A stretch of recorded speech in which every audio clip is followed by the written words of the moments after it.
चलिए basic terms हम discuss कर रहे थे, उसमें फर्स्ट टर्म जो हमने लास्ट वीडियो लेक्चर में देखा वो था रैंडम एक्सपेरिमेंट।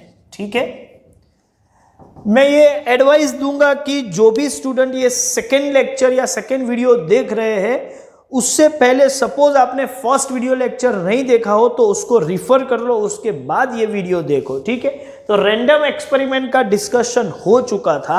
आज दूसरी टर्म हम पढ़ेंगे, वो है आउटकम्स। आउटकम क्या है? रैंडम एक्सपेरिमेंट में भी हमने यूज किया था कि any statistical experiment whose outcome can not be predetermine, जिसके आउटकम हम पहले से नहीं डिटरमाइन। तो आउटकम बोल दिया था, different possible outcomes are known, लेकिन ये आउटकम है क्या? आउटकम का मतलब है different possible results of random experiment. Random experiment जो भी हो, उसके जो पॉसिबल रिजल्ट्स है वो रिजल्ट्स को हम बोलते हैं आउटकम्स। तो आउटकम में बहुत कुछ समझने की जरूरत ही नहीं रही। आप बोल सकते हो कि different possible results of random experiment are outcome. तो सेकेंड टर्म बहुत सिंपल है, आउटकम बोलो या रिजल्ट बोलो, एक ही चीज है। थर्ड टर्म जो है वो है सैंपल स्पेस, और ये इंटरेस्टिंग टर्म है। डिफरेंट पॉसिबल आउटकम्स या रिजल्ट्स ऑफ रैंडम एक्सपेरिमेंट का मतलब हमने समझ लिया। अब ये सभी आउटकम का जो सेट बनेगा, सेट आपको मालूम है सेट का मतलब क्या है? Set means collection of objects, well defined distinct object, ये इसका प्रॉपर डेफिनेशन है।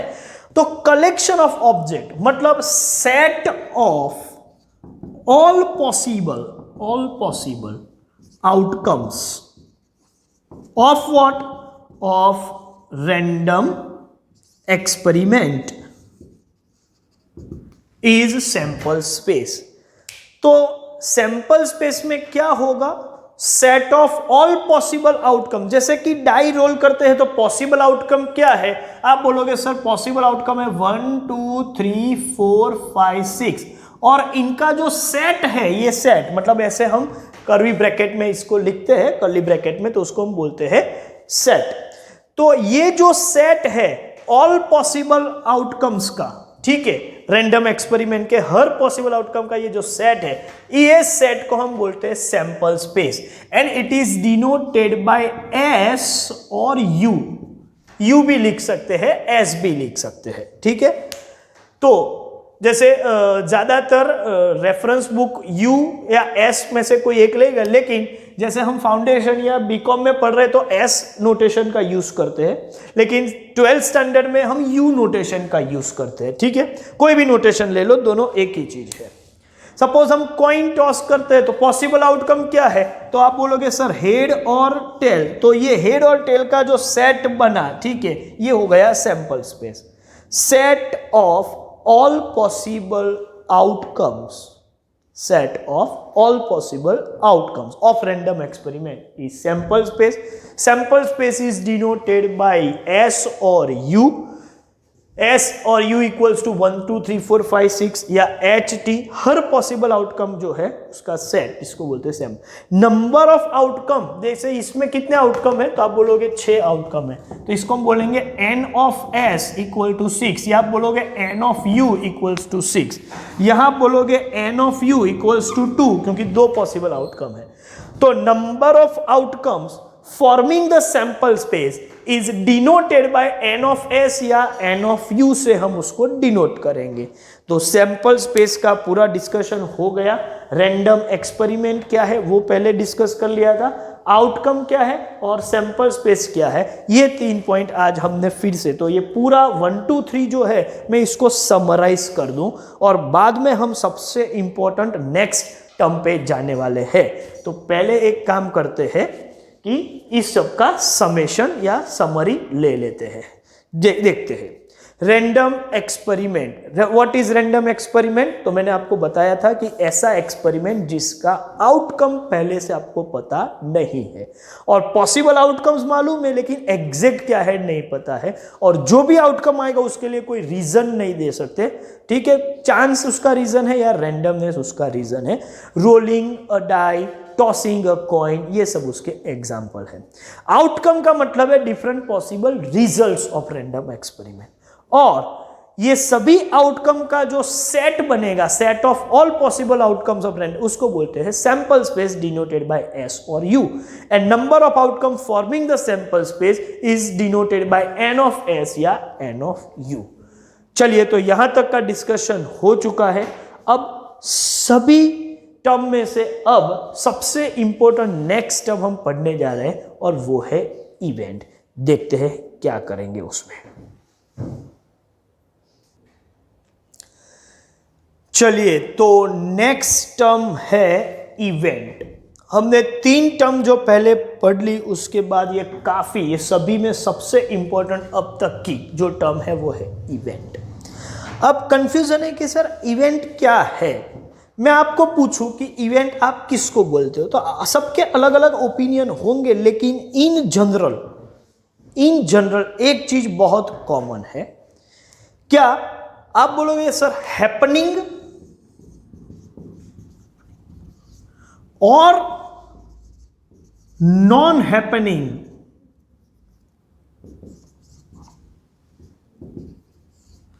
हैपनिंग और नॉन हैपनिंग ऑफ समथिंग, कुछ हो या कुछ ना हो, ठीक है।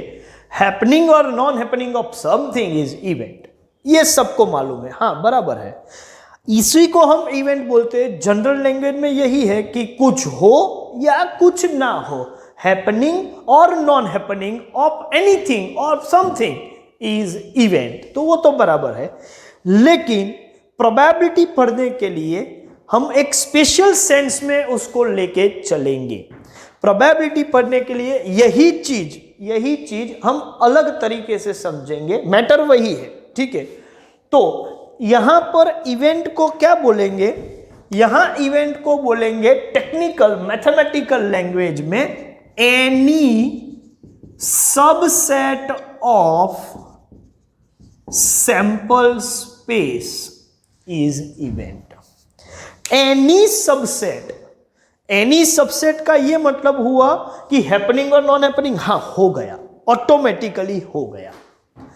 कुछ भी हो या कुछ भी ना हो, वो सब इवेंट है। अल्टीमेटली वो सबसेट ऑफ सैंपल स्पेस ही है। वैसे मैं एक एग्जांपल लेके इसको बताऊं। अच्छा, ये फुल प्रूफ है एग्जांपल, ऐसा नहीं है, लेकिन समझने के लिए एग्जांपल चलेगा। बाद में इस पर कई सारा डिबेट आप कर सकते हो, लेकिन पॉइंट समझने के लिए एग्जांपल चल सकता है। जैसे कि सैंपल स्पेस का मतलब है set of all possible outcomes. तो मान के चलो कि मैं घर से पढ़ाने के लिए निकल चुका हूं, क्लास में आने के लिए, ट्यूशन में आने के लिए या स्कूल में आने के लिए। Bhavik Bhatt has left the house छोड़ दिया है मैंने, अभी वो पढ़ाने के लिए निकल चुका है। अब पॉसिबल आउटकम मतलब सैंपल स्पेस क्या होगा? तो आप बोलोगे 2 ही पॉसिबल आउटकम है, Bhavik Bhatt reaching to the destination and not reaching to the destination, ठीक है। तो ये पॉसिबल आउटकम है, तो ये बना सैंपल स्पेस हो गया, आर और एन आर, ये सैंपल स्पेस हो गया।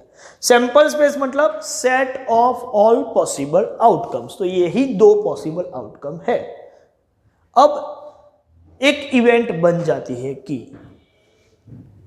Bye chance, unfortunately Bhavik Bhatt reach to the class, पढ़ाने के लिए आ गए क्लासरूम में। तो इसको मैं बोलता हूं सपोज इवेंट ए। तो इवेंट ए में क्या होगा? Bhavik Bhatt reaching to the class. Student बोले अरे कहां आ गए, नहीं आते तो अच्छा था, ठीक है, लेकिन ये हो चुका है।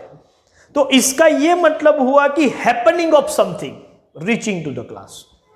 दूसरा ऑप्शन ये है कि शायद कुछ काम आ गया बीच में, या टायर पंचर हो गया, कुछ भी XYZ reasons are there, but not reaching to the class, तो ये हुआ नॉन हैपनिंग। लेकिन हैपनिंग हो या नॉन हैपनिंग हो, अल्टीमेटली ये सैंपल स्पेस का तो सबसेट ही है। सपोज सैंपल स्पेस U मान के चले तो A is a subset of U, even B is also subset of U, तो any subset of sample space is event, any subset of sample space is event.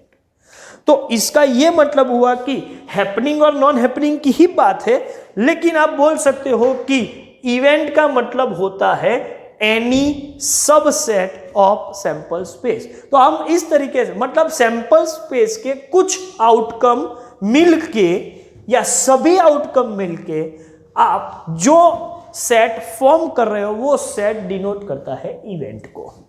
तो event is, यहां पर अब मैं स्पेसिफिकली लिख दूं, any subset of sample space.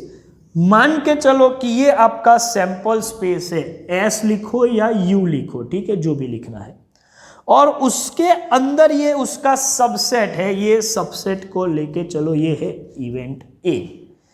तो event A is a subset of sample space.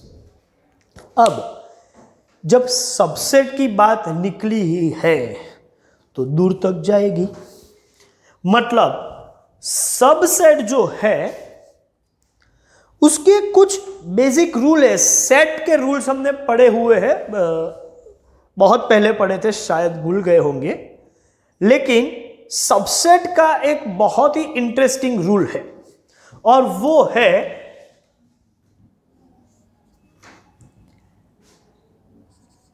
every set is subset of itself.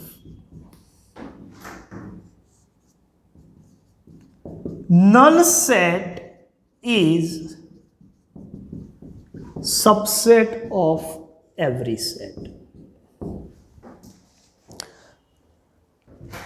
बहुत पहले पढ़ा होगा, शायद अभी रिकॉल करो तो याद भी आ जाएगा। एक स्टैंडर्ड रूल है कि null set is subset of every set. हर सेट का नल सेट तो सबसेट है ही। नल सेट मतलब ये 5, या उसको आप ऐसे भी डिनोट कर सकते हो। तो null set is subset of every, हर सेट में नल सेट तो वो है ही छुपा हुआ, और नल सेट हर सेट का सबसेट है। वो दिखता नहीं है लेकिन है वहां पर, वो भगवान जैसा है, हर जगह पर है लेकिन दिखाई नहीं देते, बस ऐसा ही है। और every set is subset of its, मतलब हर सेट खुद का तो सबसेट है ही। मतलब null set and U itself, मेरे हिसाब से सैंपल स्पेस मतलब यू, तो नल सेट और सैंपल स्पेस दोनों सैंपल स्पेस के तो सबसेट है ही। और any subset of sample space बनाया जाए तो पॉसिबल रिजल्ट में एक रिजल्ट नल सेट भी होगा और एक रिजल्ट सबसेट, एक सबसेट ये सैंपल स्पेस इटसेल्फ भी होगा। ये दोनों भी है। तो क्या ये दोनों भी इवेंट है? हाँ है, क्योंकि हमारी डेफिनेशन बहुत क्लियर है, any subset of sample space. तो सैंपल स्पेस के जितने भी सबसेट है वो सब इवेंट है, और सभी सबसेट के लिस्ट में नल सेट भी आएगा और सेट इटसेल्फ भी आएगा। तो ये दोनों भी इवेंट है। हाँ, ये दोनों भी इवेंट है, लेकिन ये स्पेशल टाइप की इवेंट है। इसको हम बोलते हैं इम्पॉसिबल इवेंट। मतलब ऐसा सबसेट जिसमें एक भी आउटकम ना हो, वो इम्पॉसिबल इवेंट है। मतलब सबसेट तो है सैंपल स्पेस का, लेकिन उसमें कोई आउटकम ही नहीं है, तो उसको बोलेंगे इम्पॉसिबल इवेंट।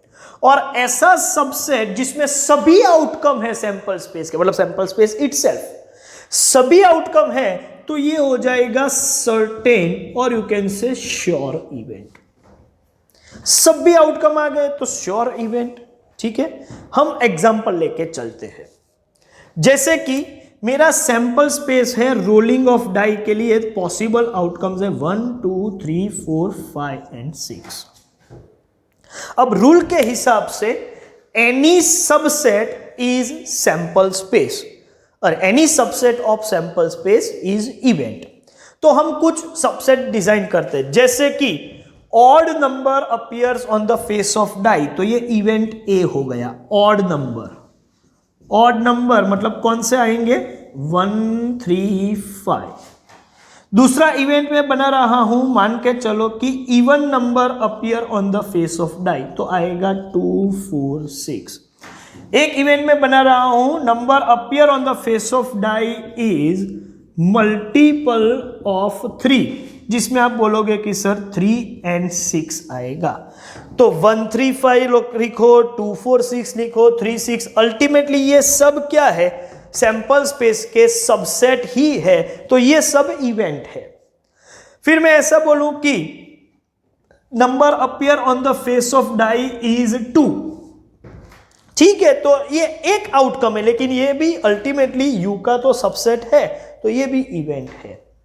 लेकिन मैं ऐसा लिखूं कि number appears on the face of die is 7, तो 7 तो कभी आएगा ही नहीं, क्योंकि फेस ऑफ डाई में 1 या 2 या 3 या 4 या 5 या 6 ही होगा। तो इवेंट ई जो है उसमें कोई भी मेंबर नहीं है, मतलब ये नल सेट है। नल सेट है लेकिन वो इसका सबसेट तो है ही, क्योंकि नल सेट भी हर सेट का सबसेट है। तो लेकिन ये इम्पॉसिबल है, क्योंकि 7 कभी आएगा ही नहीं, तो ये इम्पॉसिबल इवेंट है। अच्छा, मैं ऐसा बोलूं कि number appear on the face of die is integer from 1 to 6, तो इंटीजर फ्रॉम 1 to 6 में तो सभी ऑप्शन आ गए, या 1 या 2 या 3 या 4 या 5 या 6। तो F और U तो एक ही हुए, इक्वल सेट हो गए।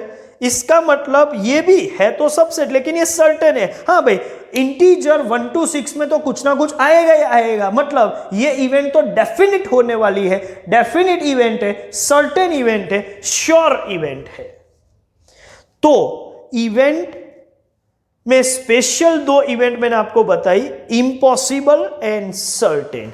कोई भी सबसेट हो, कोई भी सबसेट हो, किसका, सैंपल स्पेस का, तो वो इवेंट है। एग्जाम्पल के तौर पे A B C D आप देख सकते हो।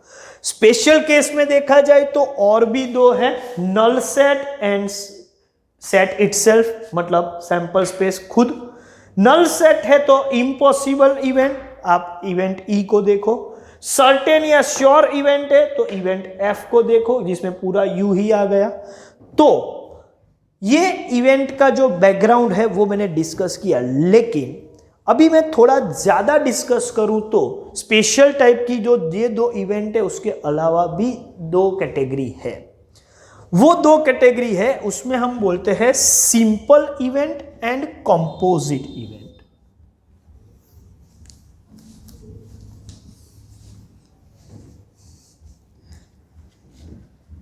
एग्जाम्पल वही लेके चलते हैं, 1 2 3 4 5 एंड 6। इवेंट ए क्या था भाई हमारा, इवेंट ए ऑड था, और ये 1 3 5, वही एग्जाम्पल लेके चलते हैं। तो एक दूसरा क्लासिफिकेशन है इवेंट का, वो है सिंपल इवेंट और कंपोजिट इवेंट।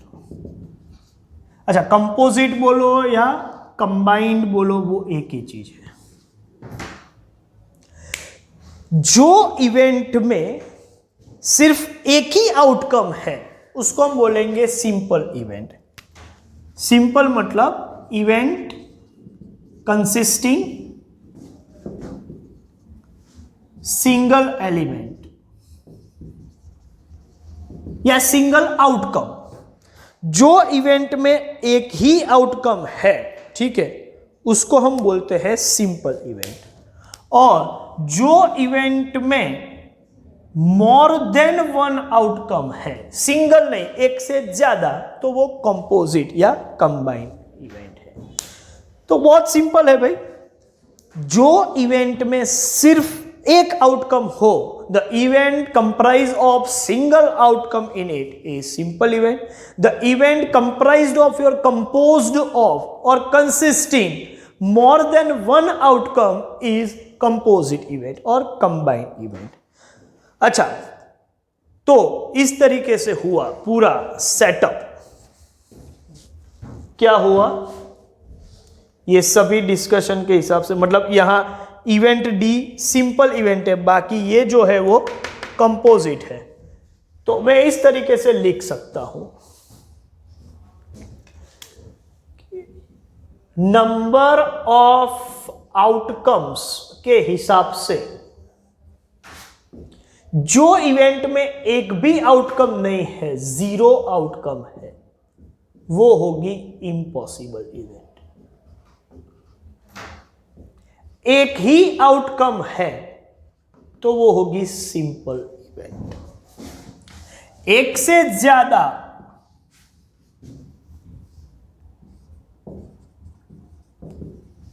मोर देन वन, तो मोर देन वन को हम बोलेंगे कंपोजिट इवेंट.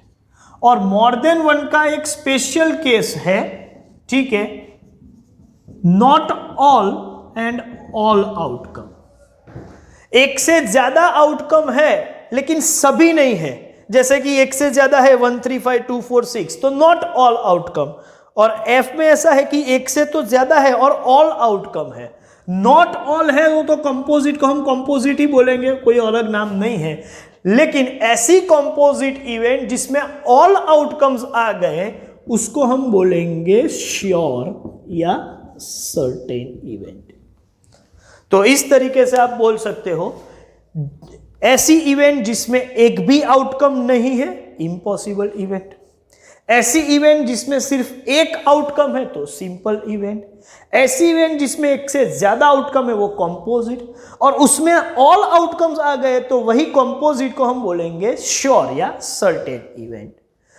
तो अभी आउटकम्स जिससे ये इवेंट फॉर्म होती है वो आउटकम को हम बोलते हैं favourable outcome. Favourable means what? Outcome forming the event are said to be in favour of that event. मतलब 1 3 5 are in favour of event A, 2 4 6 are in favour of event B. या मैं ऐसा बोलूं कि ए के फेवरेबल आउटकम कौन से है, तो आप बोलोगे 1 3 5. बी के फेवरेबल आउटकम कौन से, 2 4. मतलब फेवरेबल आउटकम का मतलब है the outcome forming the event are favourable outcome to that event. तो एक नया पॉइंट हमने देख लिया, वो है फेवरेबल आउटकम. फेवरेबल आउटकम्स, किसको हम फेवरेबल आउटकम्स बोलेंगे? The outcome forming the events are said to be in favour of that event, और you can say they are the favourable outcome of that event. ठीक है, तो odd number मतलब ए की favourable outcome, ए के favourable outcome 1 3 5 है, B के 2 4 6 है, सी के 3 6 है, डी का फेवरेबल आउटकम 2 है. आप इस तरीके भी बोल सकते हो कि 1 3 5 are in favour of A, 2 4 6 are in favour of B. किसी भी तरीके से ultimately outcome forming the events are said to be favourable to that event. तो इवेंट के बारे में जितना डिस्कशन था, ठीक है, वो हमने खत्म कर लिया. ठीक है, प्राइमरी इवेंट भी बोल सकते हैं. हाँ भाई, ये सिंपल को, ठीक है, देखते हैं क्या डिस्कस किया है, थोड़ा सम अप कर लेते हैं. एनी, अल्टीमेटली पहले से लेते हैं, हैपनिंग और non happening of something is event. लेकिन हम वो नहीं समझेंगे मैथमेटिकल सेंस में, हम ऐसा बोलेंगे कि any subset of sample space is event. Any subset of sample space है तो स्पेशल टाइप भी होंगे, मतलब नल सेट और सैंपल स्पेस इटसेल्फ, हाँ वो भी इवेंट है. नल सेट है तो वो उसको हम बोलेंगे इम्पॉसिबल इवेंट, क्योंकि वो भी सबसेट है. और ऑल आउटकम आ गए, मतलब sample space itself is also subset, तो वो भी इवेंट है, तो उसको हम बोलेंगे श्योर इवेंट. ओके, जिस इवेंट जो आउटकम से फॉर्म होती है वो फेवरेबल आउटकम है. ऐसे आउटकम कितने हैं? एक है तो सिंपल इवेंट, एक से ज्यादा है तो कंपोजिट इवेंट. तो ये पूरा क्लासिफिकेशन इवेंट का इस तरीके से करते हैं कि नंबर ऑफ आउटकम 0 है तो इम्पॉसिबल इवेंट, 1 है तो कॉम्पोजिट इवेंट, 1 से ज्यादा है तो 1 है तो सिंपल इवेंट, 1 से ज्यादा है तो कॉम्पोजिट इवेंट, और उसमें ऑल आउटकम्स है तो certain event, and outcomes forming the events are favourable outcomes. तो मुझे लगता है कि ये डिस्कशन बहुत हो चुका है, ठीक है। पूरा डिस्कशन आज हमने कर लिया। आज हमने 3 टर्म पढ़े, outcome, sample space and event. Next video lecture में हम बाकी के टर्म्स का डिस्कशन करेंगे। यहां पर अपना सेशन खत्म करते हैं। Thank you very much.